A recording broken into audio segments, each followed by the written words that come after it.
This video is sponsored by Crimson Manifesto, Knuckles OX, Jelpy, and Baba Snake. Time has passed since the tournament of power, more time in fact than one would expect, with peace reigning throughout. During this time, everyone has continued their individual pursuits, though today they gather on the lookout to see the fruits of one friend's labors, that being Boo, as he has apparently been hard at work creating his own set of Dragon Balls, which he has unfortunately dubbed the Boo Balls. And so it is that the heroes of Earth scour the floating temple, as if on a scavenger hunt, with them slowly locating 7-peat gelatinous orbs, seemingly made of the Majin's bubblegummy flesh. However, this is not the strangest part, as when they are all assembled, they begin to congeal, transforming into a miniature Boo, who cheers that they did it, so now they get Boo's prize. No sooner is this said than the real Boo appears, stating that for finding the Boo Balls, he will do his special Boo dance, a revelation that earns less than enthused reactions from most of the Z fighters, as Goten and Trunks complain that they don't even get to pick their own wish, while Vegeta just grumbles that this is asinine, and that he can't believe he wasted a morning on this charade. Gohan alone is supportive, having come to view Boo as a little cousin of sorts, and so smiles that he'll happily watch the Gens dance, with Boo happily beginning to prance around him, while he sits and watches. From the side, Goku and Piccolo watch on fondly, discussing Boo's training so far for the position of Guardian, as while he is still making progress, as can be seen from the Boo Balls, he still has a long way to go, though honestly by Piccolo's assessment, the real thing his disciple is missing is experience, since as they both know, nothing forces someone to rise to the occasion more than a real deal crisis. However, before more can be said on the matter, something draws Piccolo's attention, a throbbing in the back of his skull, as a massive energy flares into life, and then dissipates, as if it were never there. Turning to his brother, Piccolo asks if he felt that too, though looking puzzled, Goku asks what he means, causing Namekian to just sigh that it doesn't matter, since while the power was large, it's probably not worth getting the others worked up about, since it might just be a giant creature in space. A moment later, he feels it again, with it being just as intense, sudden, and short-lived, though having gotten a lock on it now, he is able to teleport himself directly to it with the Kai, the distance being further than he had thought, as he finds himself on an unfamiliar, sulphurous-smelling world that seems utterly devoid of life aside from the strange grassy creatures that dot the landscape. However, even in the face of this seeming barrenness, Piccolo knows he felt that power, and so reaches out, finding a similar, but weaker version of that same energy inside a nearby cave, along with another very weak one, whose own life force is definitely dwindling, suggesting that they are old, sick, or both. Taking flight towards the cave mouth, Piccolo calls out, asking if this pair need help, with a scarred and shaggy-looking young man stepping forth to greet him, asking Namekian how he got here. Factually, Piccolo explains that as the guardian of a world named Earth, he has abilities that allow him to cross space and even dimensions in an instant, with this in turn fascinating the man, who asks if he can get him and his father off this world then, nodding due to being more than happy to help those in need out. Piccolo replies that he can, they just need to hold on to him, causing the shaggy man to bow deeply and thank him in an overly formal way, despite not really knowing much etiquette, before running back into the cave to fetch his father. While the scarred man had been a basic humanoid, indistinguishable from an earthling, his father is another matter, as he possesses the telltale monkey tail that marked him unmistakably as a Saiyan.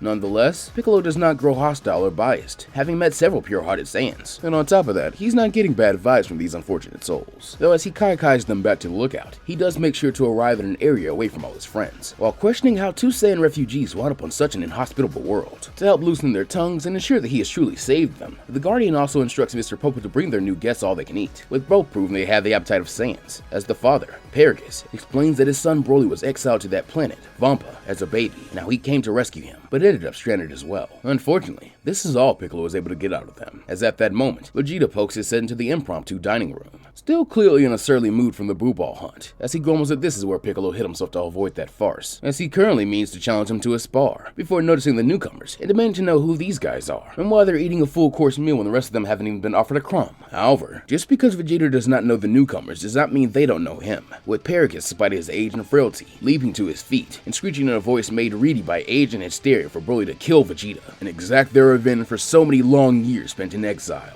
Dutifully, Broly obeys, taking flight and driving his fist into Vegeta's crossed-arm block, sending the pair skidding into the main area of the lookout, though as they go, Piccolo is sure he sees remorse in the younger Saiyan's eyes, like he has no grudge against Vegeta, but must obey his father regardless of whether he is right or wrong. This notion fills the Guardian with a wave of empathy for the scarred Saiyan, as he cannot help but recall his own origin, as a weapon created by his father to get vengeance on his enemies, as well as to think of the horror of what he might have become if Kami had not treated him like a son, and Goku, his brother, in spite of being demon spawn. More than anything, in that moment, Piccolo wants to help Broly, to give him that same chance that he had, but before he does anything of the sort, he has a duty to his friends and his world, which requires him to put a stop to Broly's assault. Leaping into the fray, the Namekian hero lands a flying kick into the rogue Saiyan's back, causing him to stumble away from Vegeta, as he is the current guardian of Earth, orders Broly to forget about the prince, as his current opponent is him. He then rushes in once more, restricting himself to punches and kicks, as he has no desire to hurt the Saiyan unnecessarily. Though it seems this will be enough, as he quickly gains the advantage, driving Broly further and further away from the others. However, being a keenly analytical fighter, Piccolo notices something odd, that with each successive hit, his lead over Broly seems to shrink, as if the black-haired root's power is rising to meet its own without the need for transformation or training. As a result, it is not long before Broly's power actually eclipses Piccolo in his base form, rising so far and fast that he is forced to leap back and power up into a Kaioken. But even this is little more than a temporary fix, as Broly's power quickly surpasses even that, with him suddenly barreling forward and clotheslining Piccolo with a vicious lariat that sends him skidding across the tiled floor of the lookout in a divot. The only thing that keeps this from being a sweep in Broly's favor is the fact that his fighting style is crude and simplistic, while Piccolo's is shrewd and tactical. But even still, it is plain to see that sooner or later, the Saiyan's rapidly increasing power will eventually grow so large that the difference in skill and technique becomes irrelevant, at which point, Piccolo fears not only for himself and his friends, but also for the beforehand uninvolved planet Earth. At least it was until he brought Broly and Paragus here. Speaking of Piccolo's friends, they have all gathered to watch the fight, though none step in, as they all have enough respect for and faith in the Namekian ally to allow him to fight his own battles. That is, except for Buu, who either oblivious or uncaring to the etiquette of such fights, just sees the mean muscle man beating on his master, and so flies in to help, as steam bursts angrily from his pores. Though Piccolo had worked hard to ensure he and Broly were as far away as possible from the others to avoid collateral damage, this had failed to take into account Buu's elasticity, as he deftly stretches the fist to punch Broly in the back of the head, before he is even close half the distance between them, then subsequently goes grabbing onto his hair to rocket himself to the rescue even faster. Unsurprisingly, Broly does not take this well, abandoning his pursuit of Piccolo, and instead grabbing the Majin by the wrist, as he helps to pull him in even faster, and delivers a brutal uppercut that would have taken the head off anyone but Buu. However, thanks to his unique physiology, the genie instead simply reforms, snarling that the stinky long-haired guy doesn't get to hurt Buu before ramming a headbutt into Broly's forehead with the extra force of a rubbery backlash. Getting quite worked up at this seemingly uncalled for aggression, Broly begins laying into Buu now, proving himself so much stronger than the Majin far before he begins to take him off even further. But once again, it is Buu's unique biology that saves him, as he can reform after every hit, making him an immovable object to rival Broly's unstoppable force. By now, Piccolo has managed to recover himself, and putting his duty in the forefront of his mind, he momentarily powers up into a Dragon Warrior, and fires a paralyzing beam from his horns, allowing him to temporarily freeze Broly and Buu in place, as his goal is still to avoid as much fighting as he can. While Buu is willing to heat him immediately, unfortunately, even now, the Guardian can feel the Saiyan strength growing, to the point where he might eventually be able to escape his bindings even in this form, unless he go ahead and focus all his power into the task to possibly seal him with the use of the Mafubo, or else the only other option will surely be lethal force. And so unwilling to resort to either of these options, the son of Kami and King Piccolo instead chooses his own path once more. Calling out to Goku and Vegeta, he instructs them to follow him down to the Ice Continent, since they need to get Broly as far away from people as possible so he can safely burn through the rest of his energy. Nodding their understanding, the two heroic Saiyans take flight, while Piccolo does likewise, after whipping his head and flinging the captive Broly down to the surface, following after and attempting to make a telepathic link, as he now realizes Broly's rage and grief are the foreboding he was feeling. But this attempt is no good, as Broly's mind is simply a blizzard of repressed anger, stress, and worry towards Paragus. Touching down, the trio are all prepared to fight, wondering who Broly will choose as his opponent when he recovers. Though surprisingly, it is neither Vegeta, who he had been ordered to kill, nor Piccolo, who had previously wounded and battled him, but instead Goku, with the rogue warrior shooting forth and attempting to clash fists with the orange-clad warrior. Having seen just how strong Broly can be, Goku does not plan on underestimating him, jumping straight into Super Saiyan, with this being enough to seemingly put the lead back in their favor for now, as after the force of their colliding punches blows them both back, the Golden Warrior is able to recover first, and vanish before reappearing behind Broly to drive a two-handed hammer fist into the top of his head. Then, to be absolutely certain he has won, he charges the Kamehameha, which he fired directly into the other Saiyan, sending him crashing through the ice and into the freezing water below. Looking back at his brother, Goku giggles that he thinks Piccolo's let peacetime get to him, since this Broly guy isn't so tough, only to immediately eat those words, as Broly reappears behind him, now stronger than ever. This is clearly emphasized by his yellow glowing eyes, and the spiking up of his long black hair. Though more than that, where once Goku held the advantage, now he is barely able to catch his breath, as Broly delivers bone-breaking body blow after body blow into him, before grabbing him by the head with now even more massive hand, and proceeds to drag it in his face along an iceberg in a brutal fashion, which causes Piccolo to wince. Recognizing his error and not doing this from the start, after even Buu and Piccolo took the guy seriously, Goku hastily transforms straight into Super Saiyan Blue, utilizing the force of his expanding aura to push Broly away from him so that he may right himself. He then flies directly at the brutish wrathful-stated Saiyan, readying a haymaker, followed by a series of his dragon flash kicks. As from the looks of things, this fight will be decided in line with the old adage, fortune favors the bold, meaning he cannot afford to let up for even a second, lest the tide turn against him once more, exactly how Goku likes it. Luckily for Son Goku, even Broly's incredible rising potential has not yet ascended truly to the level of the warrior gods, at least not in this timeline, with him being able to hold his advantage as he pummels Broly with a series of elbows and knees reminiscent to his old meteor combination, before then uppercutting him through 3 mountains, in a feat of strength that reminds all assembled that he is still one of the universe's strongest, if not the multiverses. In a slightly chiding tone, Piccolo reminds Goku that they're trying to help Broly, not kill him, though it seems the same cannot be said for the other side, as having landed a slight distance away, Paragus yells at Broly to get up and forget about the low class when the prince is right here. Once more the ever-obedient son, Broly does as he's told, changing targets to Vegeta, who like Goku is smart enough to transform into blue so that he maintains the lead. However, unlike Goku and Piccolo, he does not attempt to engage this hulking brute in a fist fight, instead favoring Ki Blast as he flies around the frozen tundra peppering Broly with small shots. Seeing this as the means of de rigueur for this battle, Broly responds in kind, batting aside Vegeta's bright blue blast and haphazardly firing his own green ones in all directions, so that soon the icy waste experiences a pseudo meteor shower, which would be beautiful if not for how deadly it is. And so in the frenzy of battle, no one sees who fires the blast that does it, though none miss the pain yell, as Paragus is hit center mass by a stray Ki bolt, with the old Saiyan warrior slumping against the ice, his mouth agape. Up in the sky, Broly lets out a terrible scream as he looks down at his prone dad, while all around him, a greenish orb begins flaring into life. Likewise, as his hair changes color with the acquisition of Super Saiyan, he just as quickly loses telltale signs of the form, as his eyes had simply widened out into glowing rage-filled pits, his hair suddenly changing color from familiar gold into rather the same sickly green color of chaos, causing Piccolo to yell up for his Saiyan compatriot to watch out, as Gohan and the boys had named her as one of the most dangerous opponents in the tournament of power. Having a great deal of respect for Piccolo's insights, Vegeta goes to agree, but when he opens his mouth to speak, he promptly finds Broly's fist lodged in there, with the ensuing force being enough to send him crashing to the ground, where he leaves a deep divot of his own, though this is hardly the worst of it, as just that one hit from the Saiyan Berserker was enough to drop the prince of the warrior race back to his base form.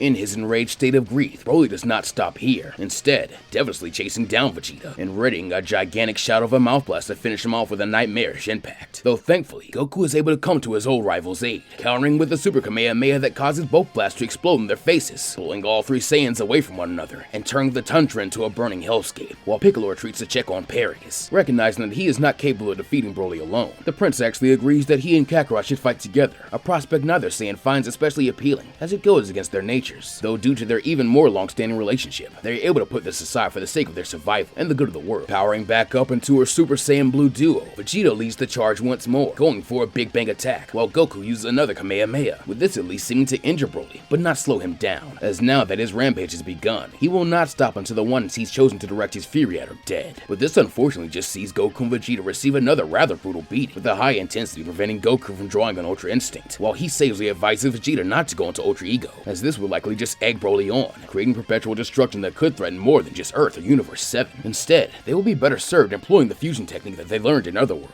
From the looks on the 2 Saiyans' faces, it is plain to see that neither relished the concept, since as they were loath to fight as a team, then becoming a single entity is even less appealing. Though all the same, Vegeta does not balk, yelling out to Piccolo that they need him to cover them, so that they can do that damn dance and kill this freak before he destroys the entire planet. However, to Goku and Vegeta's surprise, this is met by a fierce, resounding no, as Piccolo states that Broly is not a true enemy, so much as just an adversary, and thus, his death will be a profound and needless waste, so they need to find another way. Tersely, Vegeta retorts that there is no other way, though knowing his brother well, Goku thinks that perhaps Piccolo has already thought of one, asking what exactly the Namekian has in mind. Nodding his appreciation at Goku's everlasting faith in him, Piccolo states that he just wants 1 minute to tame this beast. If he fails, then fine, they can do away with Broly, though it will be a wound to his pride and his conscience if he didn't at least try to save this misguided Saiyan. And so out of respect for the Guardian, and the fact that with the heights of power they have, thanks to 2 forms of divinity on their side, it is possible their fusion may only last around the time asked for anyway. Goku and Vegeta agree to a minute, with them floating over to a mostly undamaged patch of land, capable of supporting them during the fusion dance if it comes to that, while Piccolo finally flies back into the fray, wasting no time in re-entering his Dragon Warrior state, and sizing up this new fully powered Super Saiyan Broly. Uncharacteristically, Piccolo bids him to attack him with his best shot, an offer the grief-stricken Berserker is all too happy to accept, lunging at him with an outstretched fist, only to be caught off guard as Piccolo swiftly dodges out of the way, while using his clothes beam to create a Kachi fiber straitjacket around the Saiyan's torso, locking down his arms. Nonetheless, Broly is not able to be beaten so easily, and so with his arms out of commission for the while, he instead uses his mouth and legs, attempting to chase down and stomp on Piccolo while firing a massive green blast, which strafes across the battlefield,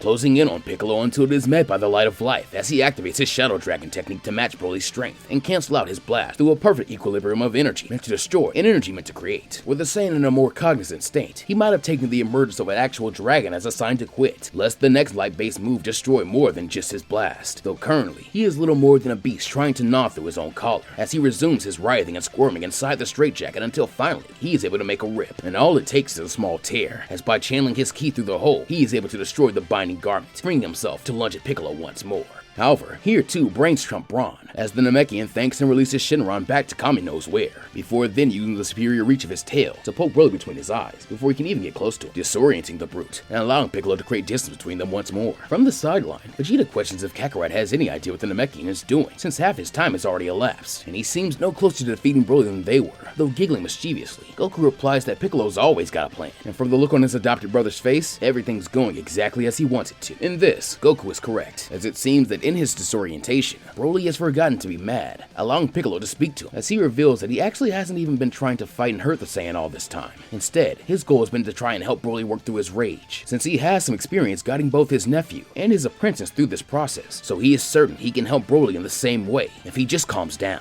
Unfortunately, this is something Broly is unwilling to do, as he turns his head back towards his father's corpse, an anguished leer plastered across his face. Though when his eyes fall upon the spot Pericus fell for more inspiration in his fury, he finds the old man wounded, but unmistakably alive and patched up, with Piccolo adding that he stabilized him during Broly's fight with Goku and Vegeta. At once, all the anger seems to drain from Broly's eyes, and with it, so does his power and fighting spirit, with the Berserker dropping back into his base form, as he falls to his knees with a cracked and molten ground. In a slightly confused tone as he wakes back up, Pericus calls out his son's name, though from the side, Vegeta informs him that it's over, before stating that he doesn't know what quarrel Pericus has with him, but if he wishes to discuss it like men, rather than using his own son as a tool, he will listen. This act of civility stuns the old man, with him remaining wordless, even as Broly moves over and throws his arm around him, so relieved that his father is okay. And though he is not the best at expressing it, it is clear that Pericus feels likewise about his son, as he bats him gently on the back. Following this tearful reunion, in a brief detour to Korin's tower so they can acquire some senzu beans, Piccolo and the four Saiyans find themselves fully healed, as they arrive back on the lookout, with everyone asking what's going on. In his usual blunt manner, Piccolo explains that it seems he might have found himself another disciple in need of his help around rage issues. Though here, Broly shakes his head, stating that while he is flattered, perhaps it is best if he and his father simply return home to Vampa, as this time away has made him realize that this is what it means to them, despite its repugnant nature having directly adverse effects on the old man's health and happiness. Respecting this decision, Piccolo wishes the Saiyan duo well, while Bulma very kindly sets them up with several capsules, which will hopefully make life on the inhospitable planet more bearable. As this happens, Boo makes his way over to Broly, all animosity evidently forgotten, as he calls the Saiyan real strong, suggesting that they should play again sometime soon, with this evidently giving Piccolo an idea,